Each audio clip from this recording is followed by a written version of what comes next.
Район игенчеләре һәр сәгать сайын ашкынып, Урак компаниясының финиш сызыгына якынлаша бара. Авыл хуҗалыгы идарәсе хәбәр итүенчә, бүген көндә 62 мең гектардан артык мәйданда бөртекле һәм кузаклы культуралар тезмәләргә салынып, 144 мең тоннадан артык уңыш җыйнап алынган. Уртача гектар куәте 24 центнер тәшкил итә. Урып җыю эшләрен төгәлләгән хуҗалыклар арасында Урожай токымчылык заводы җәмгыяте, Илеш, Куйбышев исемендәге Маяк кооперативлары, Илеш МТС җәмгыяте, Үзәк МТС филиалы, Рәзил Мусин исемендәге һәм Аграр технологик колледжының уку хуҗалыгы, крестьян фермерлык хуҗалыклары арасында Альберт Рамазанов һәм Дамир Хасанов хуҗалыклары Урак компаниясын тәмамлады. Тулайым җыен буенча иң югары күрсәткеч урожай хуҗалыгында, монда хезмәт салучы игенчеләр тарафыннан 20 700 тоннадан артык уңыш алынган. Район буенча иң югары уңдырышлылык Гыйлем Җангәнисов крестьян фермерлык хуҗалыгында гектарыннан 28,6 центнер һәм урожайда 28,2 центнер тәшкил итә.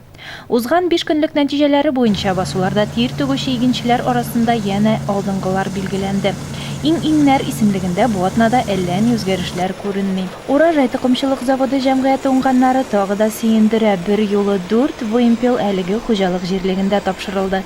Быелгысы елны Фәнис Гыйлметдинов игеннәрне тезмәләргә салу эшендә төп герой булды. Ярыш башланганнан алып ул беркемгә дә беренчелекне бирмәде. Бүгенге көндә инде ул Макдонын сакка куеп, Джон Дирда җир эшкәртеп йөри. Узган 5 көнлекнең иң яхшы водителе исеменә КамАЗда йөрүче Илдар Хәзбиев лайык булды.